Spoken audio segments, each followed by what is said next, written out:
why your guitar solos feel stuck, and what you can do to break free. Today's lesson, the topics of all topics. You've been playing for a long time, but somehow you feel stuck in your lines. You feel like you're just noodling around without much purpose or intent. And then when you sit down to practice, you don't really know what to do. So you go to YouTube, you pull up a video. Maybe that's how you got to my channel here today. And then you're just playing around, you finding a backing track, you're just noodling around on it.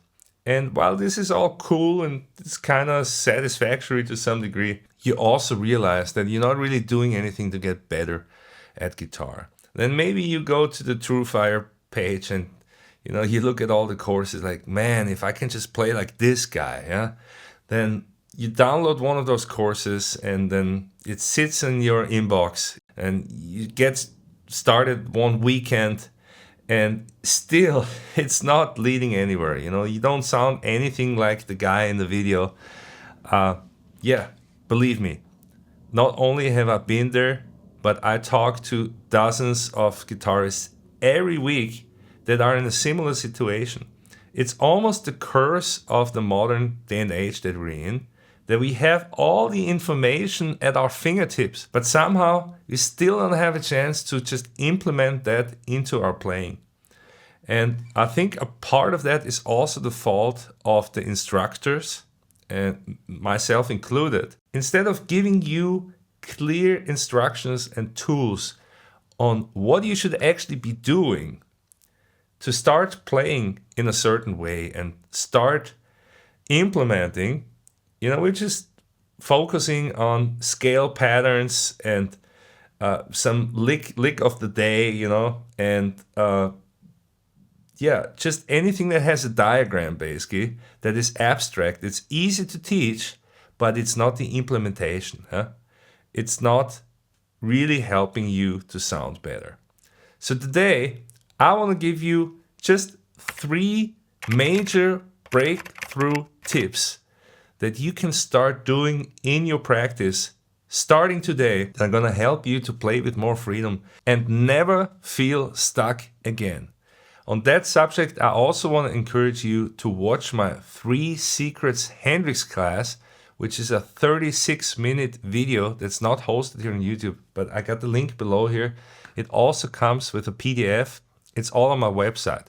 Watch that class. That's going to give you some additional clues and principles that are going beyond the scope of this YouTube video here. But for now, let's get started. Step number 1, evaluate. Let's just see where we actually are. Because, we feel a certain way about our playing, but until we record ourselves and listen back to it, we cannot really self-evaluate where we are. So I got this backing track here, link is also in the comments. It's just a D minor thing. And so let's just see what we can come up here in D minor. And I'm just gonna pretend that I'm intermediate player, or I don't know where you are exactly. I'm just gonna pretend that I'm stuck in what I'm doing. So I'm just gonna do mainly some D minor-ish kind of things.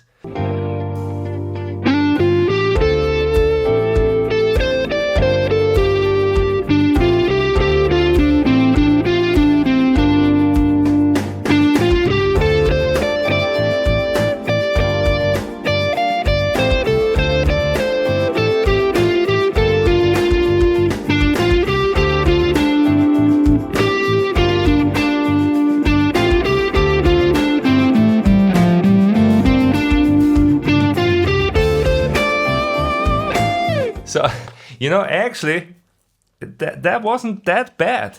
I mean, I don't know what you think. It didn't sound like a pro guitar player or anything. But this is actually not a bad place to start. Yeah? So you figured out your scale patterns. You know your D minor pentatonic. So all you need to do from here is like if I just record myself now and watch the video, let me say, let's pretend I'm you. The feedback I would be giving you, you're mainly playing 8th notes. Yeah, just for the record, you just da da da da da da. You move like this. That's even not a problem, yeah. But let's add a little more vocal phrasing into your lines, because we wanna be the singer of the song. Yeah, you gotta be the singer. So let's leave a little bit more breathing space and let's use more bends. So what bends are we gonna use? We're gonna start out with the pentatonic bends. So you're gonna have,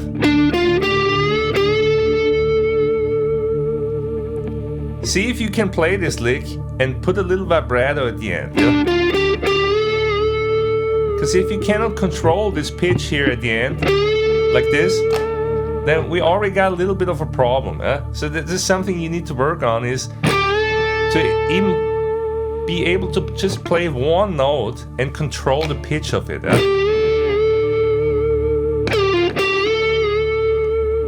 You see what I mean? So pitch control, being able to go up and down in your pitch. Let's do the same thing on the root note here. Same thing here. Are you able to sustain the note and add a little bit of a vibrato on top? Let's do same thing on the high E string.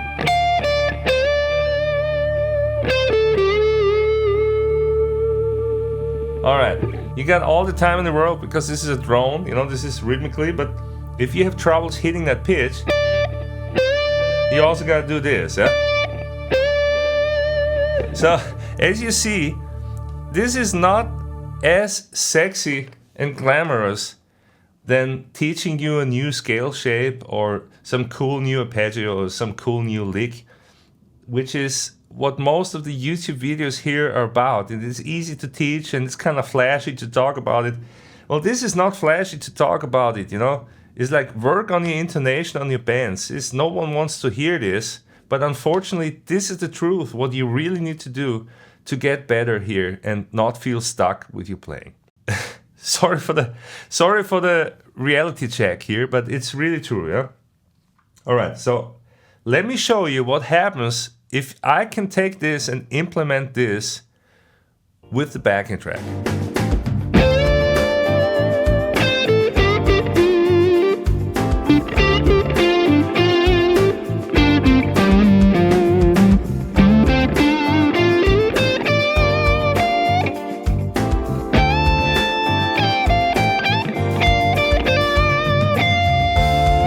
Wow, do you see the transformation already that's happening from just having great bands? There's one other thing that I did here that I don't know if you noticed it, but compared to the first example, I also started paying attention to my note lengths. So that would be number 2 here, to break out of your feeling stuck. As soon as I start paying attention to my note lengths, I'm starting to craft the lines, and I'm really starting to speak music. It's like when I'm talking too, you know, I have sounds that are long, and then I take a pause, right? Do you see how effective this is in speech? And it's the same in guitar playing.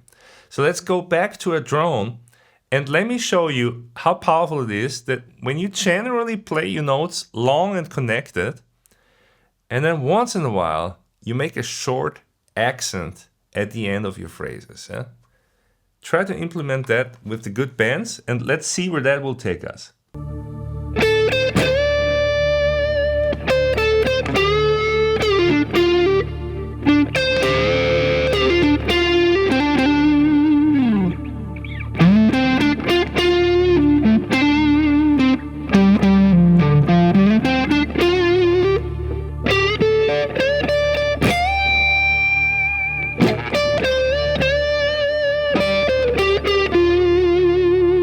Opposed to common belief, you don't have to put in more color notes.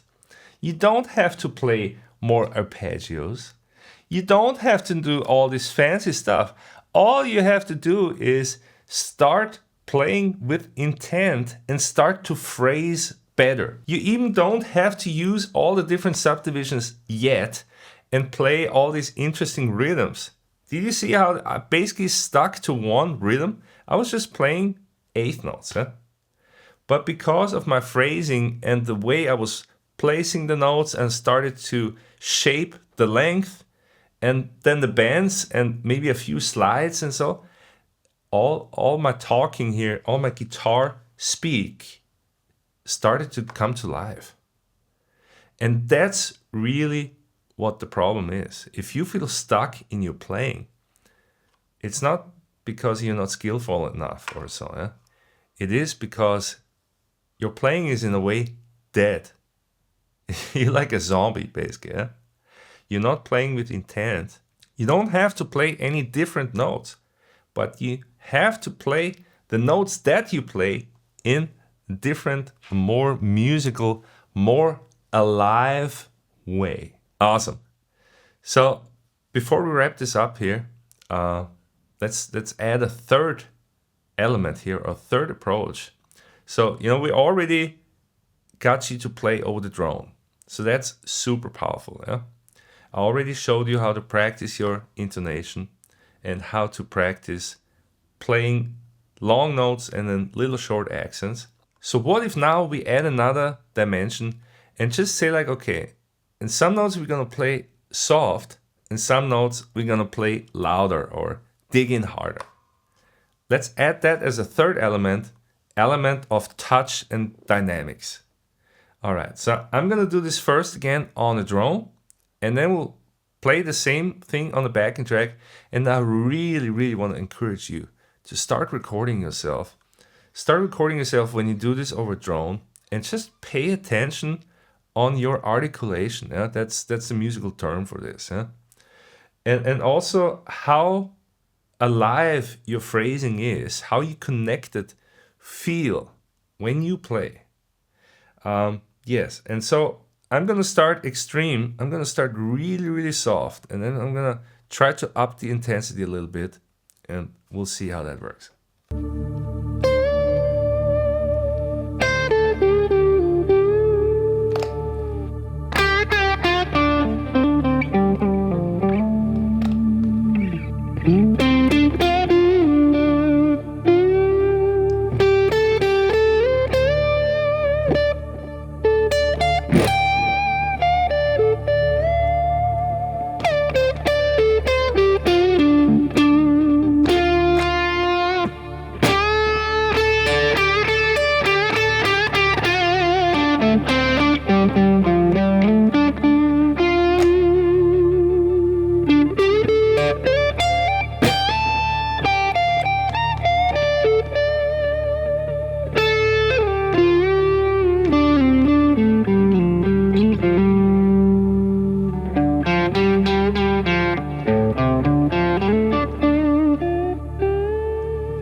All right, so, what I'm really doing here, when I start thinking about dynamics, is like I start to change the pickup position here, so I get different tones.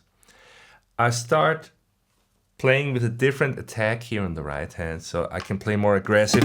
When I dig in harder, do those rake sounds or play louder. I could even start playing with fingers, that's another thing.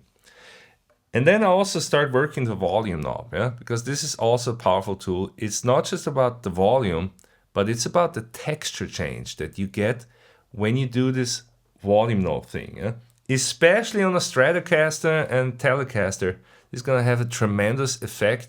On a Les Paul, it's a little bit more difficult because the knob is so far away. But if you're a Strat player, then you need to start working the volume knob on your solos. Yeah? It's just going to open up a new dimension. All right.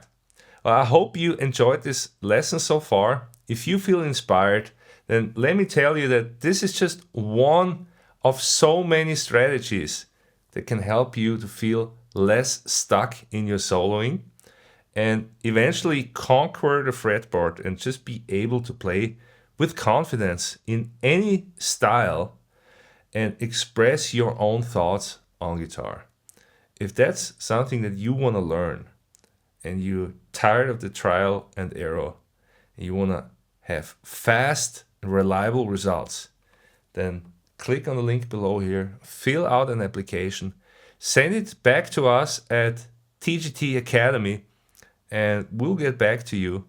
And if we feel like we can help you, we schedule an evaluation where we actually going to take a look at your guitar playing and give you direct feedback on what we think you should do and how to put together a game plan for reaching your guitar goals. Sounds like a plan? Awesome. But before I let you go, let me play over this backing track here, show you how it all comes together, and then I want to shoot you another video to watch that's going to help tremendously in getting your chops together.